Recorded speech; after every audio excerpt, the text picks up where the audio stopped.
یا ایھا الذین آمنوا انفقوا مما رزقناکم من قبل، اے ایمان والو جو ہم نے تمہیں رزق میں سے عطا فرمایا اس میں سے خرچ کرو اس سے پہلے، ان یأتی یوم لا بیع فیہ ولا خلۃ ولا شفاعہ، کہ وہ دن آ جائے کہ جس میں نہ خرید و فروخت ہوگی، نہ دوستی اور نہ ہی کوئی سفارش کام دے گی۔ شفاعت کا ترجمہ ہم نے سفارش کیا، جھوٹی شفاعت قائم نہیں آئے گی، سچی شفاعت تو ہے، وہ اللہ کے پیارے پیغمبر علیہ السلام اور دیگر انبیاء اور صلحاء بھی کریں گے، اللہ ہم سب کو عطا فرمائے۔ لیکن جو چور دروازے لوگوں نے اختیار کر رکھے نا، وہ چور دروازے اللہ نے بند کر دیے۔ آج انفاق کرو جو رزق عطا کیا گیا، آج انفاق کرو، آج محنت کرو، کل کی تیاری کے اعتبار سے جب کوئی خرید و فروخت، کوئی دوستی، کوئی سفارش کام نہیں آئے گی۔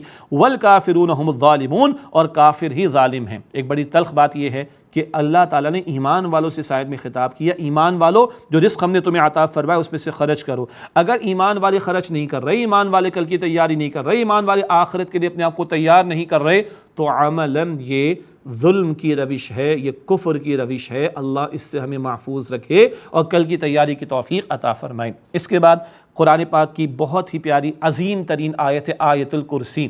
5 طویل آیات کا ذکر ہوا تھا، یہ 4تھی طویل آیت البقرہ میں آ رہی ہے، آیت الکرسی۔ 1 نہیں 2 نہیں 10 جملے اس میں عطا ہوئے اللہ تعالیٰ کی طرف سے، اور توحید باری تعالیٰ کا بہت پیارا اور عظیم خزانہ ہے۔ اللہ کے نبی علیہ السلام نے ہر فرض نماز کے بعد اس کی تلاوت کی ہمیں تلقین فرمائی۔ یہ بھی حدیث میں ذکر آیا، جو ہر فرض نماز کے بعد اس کی تلاوت کا اہتمام کرے بس موت ہی رکاوٹ ہے جنت میں داخلے کے حوالے سے۔ اللہ اکبر۔ اور رات کو سوتے وقت بھی حفاظت کے اعتبار سے آیت الکرسی کی تلاوت کرنا نبی صلی اللہ علیہ وسلم نے سکھایا۔ اللہ ہمیں توفیق عطا فرمائے۔ تلاوت کے ساتھ ساتھ ترجمہ بھی ذہن میں رکھیں تو توحید کا بڑا پیارا، توحید باری تعالیٰ کا بڑا پیارا خزانہ اور عظیم خزانہ آ رہا ہے۔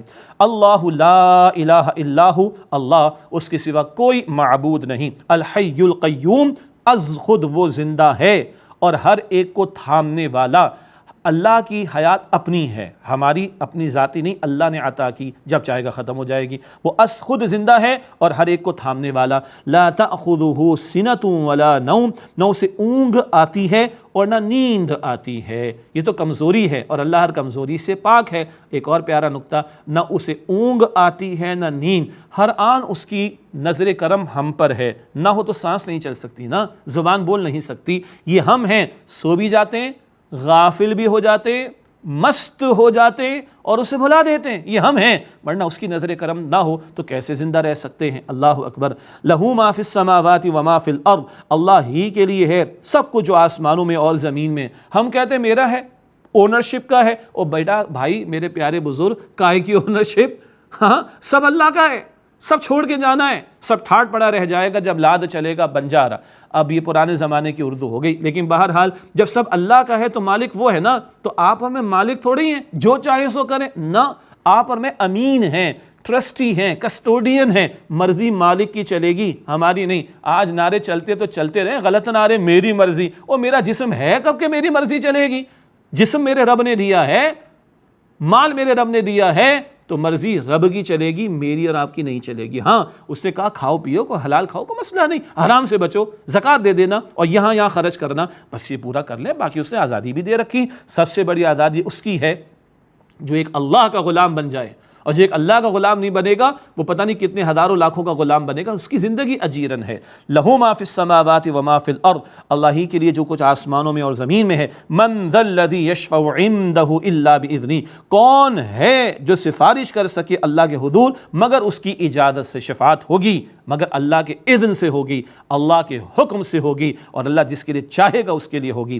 یعلم ما بین ایدیہم وما خلفہم، اللہ جانتا ہے جو لوگوں کے سامنے ہے اور جو ان کے پیچھے ہے۔ لوگ کیا کچھ کر چکے اللہ کے علم میں، لوگ کیا کر رہے ہیں اللہ کے علم میں۔ دنیا میں ہم سفارشیں کرتے ہیں، بھائی میرا بھتیجا ہے میں اس کی گارنٹی دیتا ہوں، میرا بھانجا ہے میں اس کی گارنٹی دیتا ہوں، میرا بھائی ہے میں گارنٹی، بتانا پڑتا ہے۔ اللہ کو کچھ بتانے کی ضرورت ہے؟ اللہ تیرا بڑا پیارا بندہ ہے تو اس کو معاف کر دے، بتانے کی ضرورت ہے؟ نہیں، اللہ جانتا ہے جو لوگوں کے سامنے لوگوں کے پیچھے ہے۔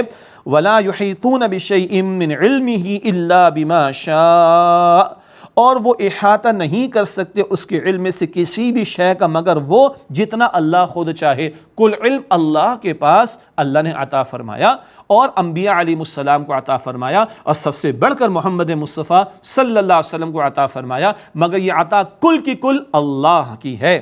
وسع کرسیہ السماوات والارض، اور اللہ تعالیٰ کی کرسی احاطہ کیے ہوئے ہے، سمائے ہوئے ہے آسمانوں اور زمین کو۔ اب یہ کرسی سے مراد وہ کرسی نہیں جس میں میں بیٹھا ہوا ہوں، معاذ اللہ ثم معاذ اللہ۔ اللہ کی شان کے مطابق ذہن میں بات آئے گی، اللہ کا اقتدار اور اختیار پوری کائنات پر پھیلا ہوا ہے، باقی اس کی مزید تفصیلات تفاسیر میں دیکھی جا سکتی ہیں۔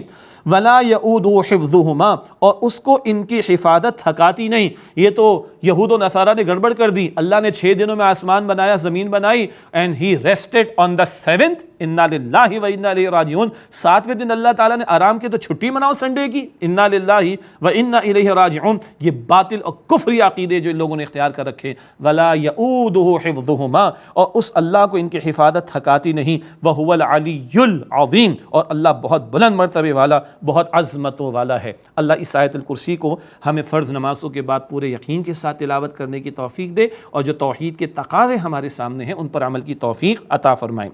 اگلی آیت کریمہ کا پہلا حصہ ہمارے کچھ لبرل قسم کے لوگ، سیکولر مائنڈڈ لوگ، آزاد قسم کے لوگ مس کوٹ کر رہے ہوتے ہیں۔ لا اکراہ فی الدین، دین میں کوئی جبر نہیں، بالکل صحیح بات ہے، لیکن دین قبول کرانے میں جبر نہیں ہے۔ گن پوائنٹ پہ اسلام کا کلمہ نہیں پڑھوایا جائے گا کسی سے، بالکل صحیح بات ہے، دین پر عمل کرایا جائے گا۔ بچہ 7 سال کا ہوگا نماز کی ترغیب ہوگی، 10 سال کا ہوگا نماز کی سختی ہوگی، تاکہ بالغ ہو تو نماز کا پابند ہو جائے۔ جو بچہ اسکول نہیں جاتا نہ جائے، لیکن جو جائے گا، جس کے ماں باپ نے ایڈمیشن دلوا دیا، اب وہ 7:30 اسکول میں ان بھی ہوگا، ہیئر کٹ کا بھی اسٹائل جو ہے وہ سیٹ رکھے گا، اور اپنے اسکول کا ڈریس کوڈ بھی استعمال ہے نا کہ نہیں۔ پابندی اس بچے پر جس نے فری ول کے ساتھ ایڈمیشن لیا، جس کے ماں باپ نے ایڈمیشن دلایا، اسلام میں داخل ہوا فری ول کے ساتھ، آنے کے بعد پابندی ہوگی۔ کوئی کافر رہنا چاہے تو رہے، دنیا کے مزے لے، جہنم میں آگ بھگتے، استغفر اللہ۔ لیکن اسلام قبول کرانے میں جبر نہیں، عمل کرانے میں تو سختی کا معاملہ آئے گا۔ لا اکراہ فی الدین، دین میں کوئی جبر نہیں۔ قد تبین الرشد من الغی، یقیناً ہدایت سے گمراہی جدا ہو چکی، اللہ نے حق و باطل کو واضح کر کے عطا فرما دیا، سمجھا دیا۔ فمن یکفر بالطاغوت ویؤمن باللہ فقد استمسک بالعروۃ الوثقی، پس جو طاغوت کا انکار کرے اور اللہ تعالیٰ پر ایمان رکھے، پس یقیناً اس نے مضبوط سہارے کو تھام لیا، لا انفصام لہا، جو ٹوٹنے والا نہیں، واللہ سمیع علیم، اور اللہ سننے والا، علم رکھنے والا ہے۔ طاغوت کسے کہتے ہیں؟ طغیانی سے ہے، کوئی فرد، ادارہ، پارلیمنٹ، بادشاہ، حکومت، نظام اگر اللہ کے مقابلے میں اپنی بات منوانے کی کوشش کرے، وہ طاغوت ہے۔ شیطان کو بھی طاغوت کہا گیا، یہود کے سرداروں کو بھی طاغوت کہا گیا۔ اللہ اکبر۔ فرد، ادارہ، قوم، پارلیمنٹ، حکومت، نظام اللہ کے مقابلے میں اپنی مرضی منوانے کی کوشش کرے، وہ طاغوت۔ اس کا انکار پہلے ضروری ہے، پھر اللہ پر ایمان۔ لا الہ پہلے نفی ہے، الا اللہ پھر اثبات ہے، پہلے نیگیشن ہے پھر افرمیشن ہے، یہ ترتیب یاد رہے۔ جو طاغوت کا انکار کر کے اللہ کو مانے، اس نے مضبوط سہارے کو تھام لیا۔ جو ٹوٹنے والا نہیں ہے، چھوٹ جاتا ہے، اللہ کو بھلا دیتے ہیں، بندوں کا ڈر رکھتے ہیں، اللہ کا خوف نہیں رکھتے، یہ چھوٹ جاتا ہے، ٹوٹنے والا نہیں، تھامو گے تو تمہیں مضبوطی ملے گی۔ واللہ سمیع علیم، اور اللہ خوب سننے والا، علم رکھنے والا ہے۔ اللہ ولی الذین آمنوا یخرجهم من الظلمات الی النور، اللہ ایمان لانے والوں کا ولی، دوست ہے۔ سبحان اللہ، اللہ دوست بناتا ہے ایمان والوں کو، کتنی پیاری بات۔ انہیں نکالتا ہے اندھیروں سے روشنی کی طرف، گمراہی کے اندھیروں سے نکال کر ہدایت کی روشنی کی طرف لاتا ہے۔ یہ تو دعا کرتے ہیں ہم اللہ سے، اہدنا الصراط المستقیم۔ اللہ ولی ہے، اللہ دوست ہے، پھر پشپناہی فرمانے والا بھی ہے ایمان والوں کی۔ والذین کفروا اولیاؤہم الطاغوت، اور جن لوگوں نے کفر کیا ان کے ساتھی تو طاغوت ہیں، یخرجونہم من النور الی الظلمات، وہ انہیں روشنی سے اندھیروں کی طرف لے جاتے ہیں۔ اللہ کو چھوڑ کر غیر اللہ کی طرف جانا، طاغوت کی طرف جانا، تو طاغوت تمہیں ہدایت کی روشنی سے ہٹا کر دور لے جائے گا گمراہی کی تاریکیوں میں۔ اولئک اصحاب النار هم فیہا خالدون، یہ لوگ آگ والے ہیں، اس میں ہمیشہ رہیں گے۔ اللہم اجرنا من النار، اے اللہ ہم سب کو آگ کے عذاب سے محفوظ فرما۔